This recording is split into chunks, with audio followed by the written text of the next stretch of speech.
નમસ્કાર, આપ જોઈ રહ્યા છો ન્યૂઝ 18 ગુજરાતી। હું છું સિદ્ધાર્થ ધોળકિયા। મહત્વના સમાચાર। ભાજપ ટૂંક સમયમાં જાહેર કરી શકે છે 89 ઉમેદવારો સાથેનું પોતાનું પહેલું યાદીવાળું લિસ્ટ, જેમાં ઉમેદવારોને લઈને દિલ્હીમાં બેઠકોનો દોર ચાલી રહ્યો છે। સાંજે ભાજપ કેન્દ્રીય ચૂંટણી સમિતિની બેઠક છે। પ્રથમ તબક્કાના 89 નામો થઈ શકે છે જાહેર। ટૂંક સમયમાં યાદી આવી શકે છે તેની જાણકારી હાલમાં મળી રહી છે। બેઠકમાં 89 નામો પર લાગી શકે છે અંતિમ મહોર।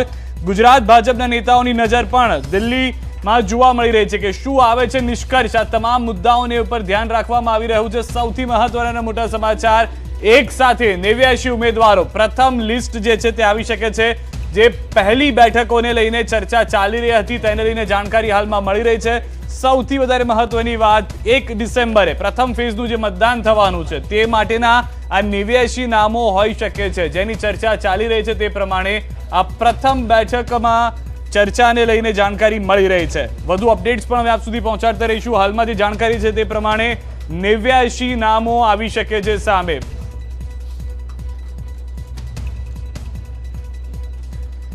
વધુ માહિતી મેળવીશું। ન્યૂઝ 18 સંવાદદાતા મયુર અમારી સાથે જોડાઈ ગયા છે। મયુર, સૌ કોઈ એ રાહમાં છે, ખાસ કરીને ભાજપના ઉમેદવારો કે જેઓ રાહ જોઈને બેઠા છે કે ક્યારે તેઓના નામની જાહેરાત થાય। ક્યાં સુધીમાં નામોની જાહેરાત, શું પ્રક્રિયા હાલમાં ચાલી રહી છે, કેટલો સમય? जी बिल्कुल सिद्धार्थ, प्रदेश भाजप द्वारा संपूर्ण जे 3 नामों की पेनल है ते मोकली देवामां आवेली छे ने 6:30 कलाके जे राष्ट्रीय पार्लामेंटरी बोर्ड है ते मळवानुं छे ने तेनी अंदर खास करीने जो बात करिए तो जे तमाम नामों है ते अंगे चर्चा करवामां आवशे। 89 बेठको जे छे फर्स्ट फेजनी, जेनी अंदर सौराष्ट्र अने दक्षिण गुजरात ते विस्तारोनी जे विधानसभा बेठको छे तेनुं पहेलुं लिस्ट आजे मोडी रात सुधीमां आवी जाय तेवी पूरेपूरी शक्यताओ छे। सूत्रों पासेथी ते प्रकारनी माहिती प्राप्त थई रहेली छे अने आजे रात सुधीमां आ जे तमाम उमेदवारो छे तेमने सूचना पण आपी देवामां आवशे। तैयारी माटेनी जे सूचना छे ते आपी देवामां आवशे। हाल जे छे ते प्रदेश अध्यक्ष CR पाटील, मुख्यमंत्री भूपेन्द्र पटेल अने केंद्रीय गृह और सहकार मंत्री गई काले समग्र जे प्रक्रिया है ते माटे संकलन बैठक पण मळेली हती। खूब लांबी आ बैठक चालेली हती।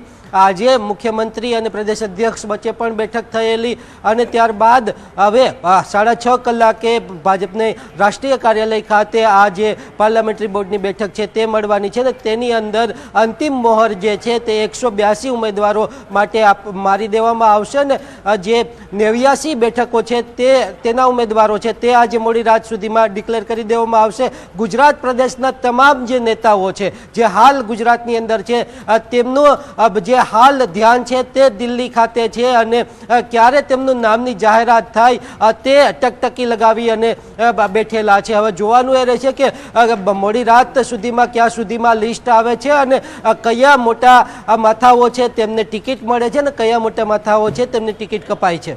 जी मयूर, आप हमारे साथ जोड़ा रहो। दिल्ली थी न्यूज़ 18 संवाददाता रचना पर हमारे साथ जुड़ाई गया है। रचना, जिस तरीके से बातचीत चल रही है, बड़े नाम भी कट सकते हैं ये उम्मीदवारों की लिस्ट से, क्या और जानकारी प्राप्त हो रही है? कब तक ये लिस्ट जो है वो बाहर आ सकती है?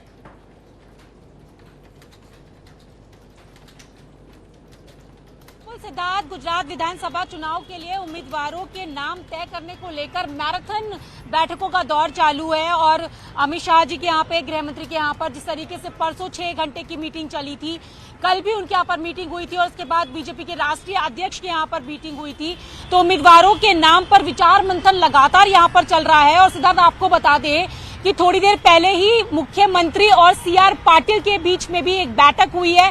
उनके आवास पर, CR पाटिल का जो दिल्ली में आवास है उस पर यह बैठक हुई है और आज शाम को केंद्रीय चुनाव समिति की बैठक होनी है जो कि 6:30 बजे होगी और उसमें प्रधानमंत्री भी रहेंगे।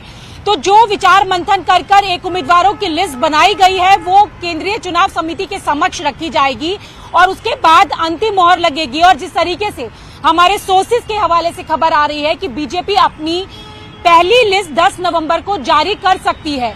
और इसके साथ ही आपको ये भी बता दें कि 25 से 30% तक के नाम जो हैं वो कट सकते हैं। इसमें कई बड़े चेहरे भी शामिल रह सकते हैं जो कि पहले कैबिनेट में भी रह चुके हैं, विधायक भी हैं, उनके नाम भी कटने की संभावना यहाँ पर जताई जा रही है।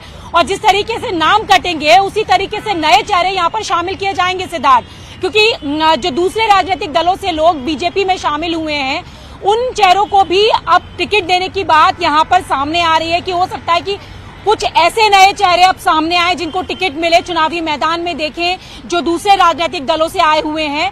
तो जाहिर सी बात है कि सबकी नजरें हैं कि केंद्रीय चुनाव समिति के बाद जो एक अंतिम मोहर के लगने के बाद जो ड्राफ्टिंग यानी कि जो लिस्ट सामने आती है और जो नाम अनाउंस होंगे वो कौन से नाम होंगे, क्योंकि यहाँ पर अगर हम कहें तो फाइनल रूप से मंथन हो चुका है और ये जो लिस्ट है वो केंद्रीय चुनाव समिति के समक्ष रखी जाएगी और उसके बाद प्रधानमंत्री क्योंकि उस बैठक में खुद शामिल रहने वाले हैं और जितने भी लोग हैं बीजेपी के वरिष्ठ नेता, मुख्यमंत्री वहां पर रहेंगे, गृह मंत्री वहां पर रहेंगे, राष्ट्रीय अध्यक्ष रहेंगे, गुजरात के जो प्रभारी हैं, जो अध्यक्ष हैं वो वहां पर रहेंगे और सर्वसम्मति के साथ अंतिम मोहर वहां पर लगेगी जो ये लिस्ट अभी तक तैयार की गई है, क्योंकि जिस तरीके से प्रत्येक विधानसभा में जाकर एक स्क्रीनिंग की गई सारी थी जानकारी के लिए तो हालમાં જે રીતે ન્યૂઝ 18 સમર્થક રચના જણાવી રહ્યા હતા, ટૂંક સમયની અંદર જે અંતિમ યાદી છે તેના પર મહોર લાગી જશે અને શક્યતાઓ છે કે મોડી રાત સુધીમાં આ લિસ્ટ જે છે 89 ઉમેદવારોનું તે બહાર આવી જશે।